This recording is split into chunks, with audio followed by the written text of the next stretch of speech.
This next comer coming to the stage comes to us from north of the border. She's from Canada. She's very funny. Please put your hands together for Goldie Hoffman.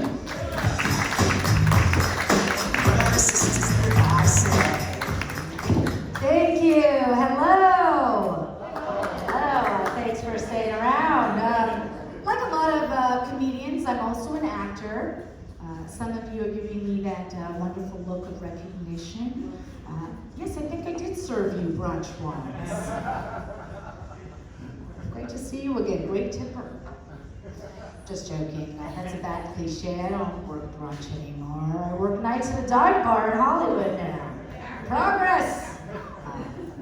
But I enjoy being an actor comedian because I learn a lot about myself. I know that sounds like some self-help talk, but it's true. For example, I've been called in to audition for a commercial for Miralax. Yeah.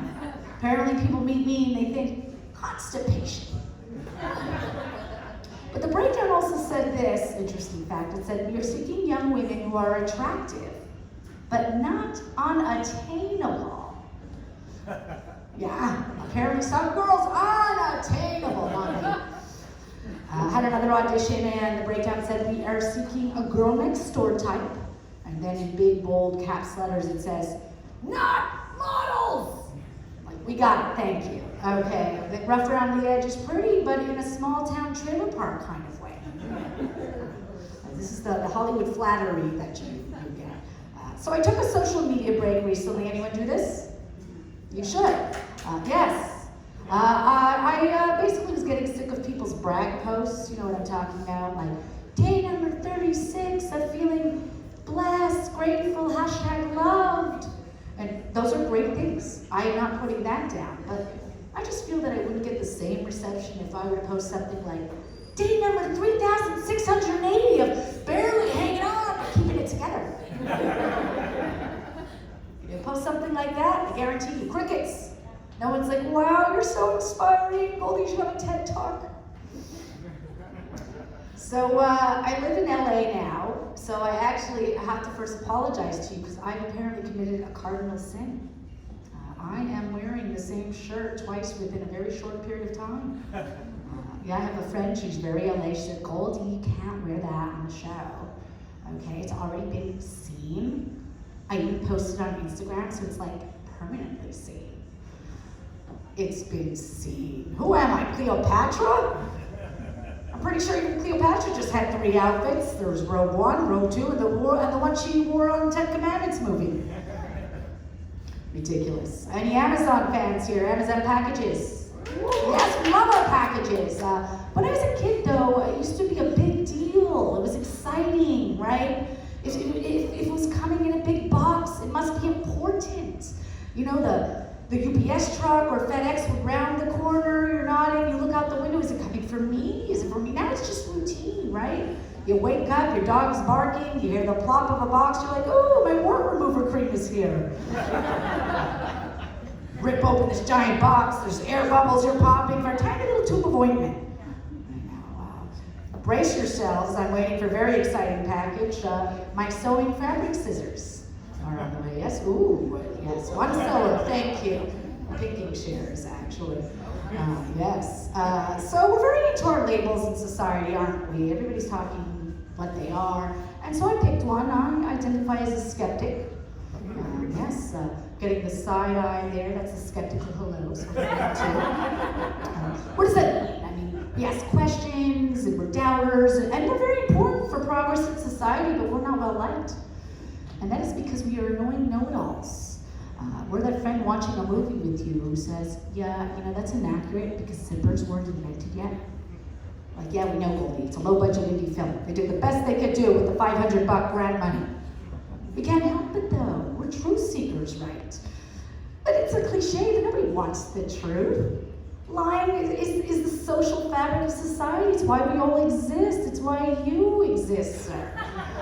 You know, your parents were promised that children become the greatest joy and accomplishment.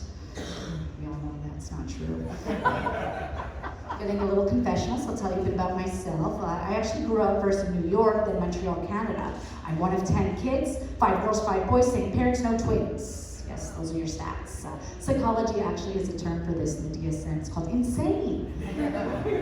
Greatest trauma was we only had 2 working bathrooms. My mother once said the best gift anyone could get would be if somebody would just buy me, one of those industrial toilets, like in the public bathrooms, the kind you flush and it goes.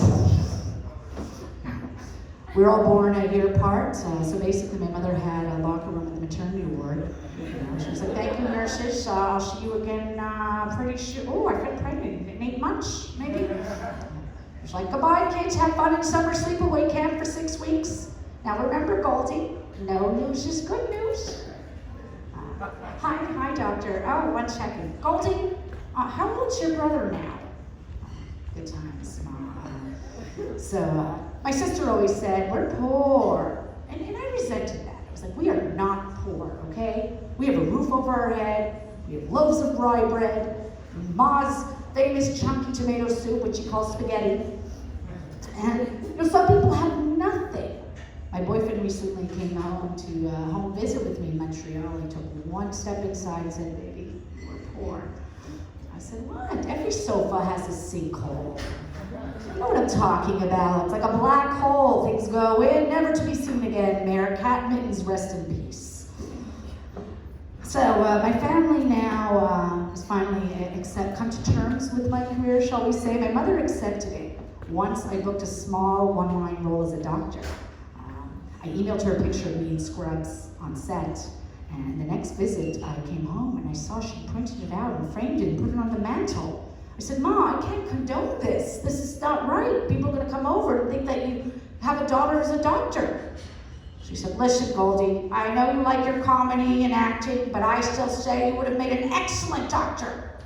And I still saved your lab coat from school. So, dreams die hard.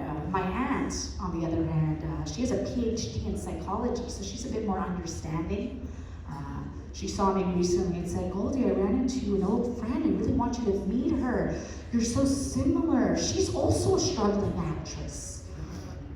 Yeah.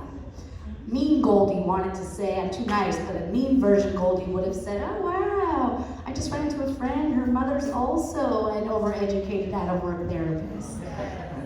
But I didn't have the heart to, so, because she means well, right? You can't punish obliviousness. She's always saying, invite me to your show, so I do, and she goes, I'm sorry, I can't do evenings. I just got back from a yoga retreat, and I'm exhausted. So the good news is, now I put her in my act, because she'll never see it.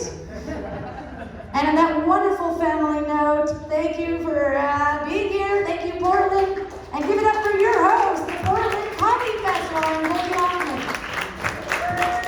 That's Goldie Hoffman, guys.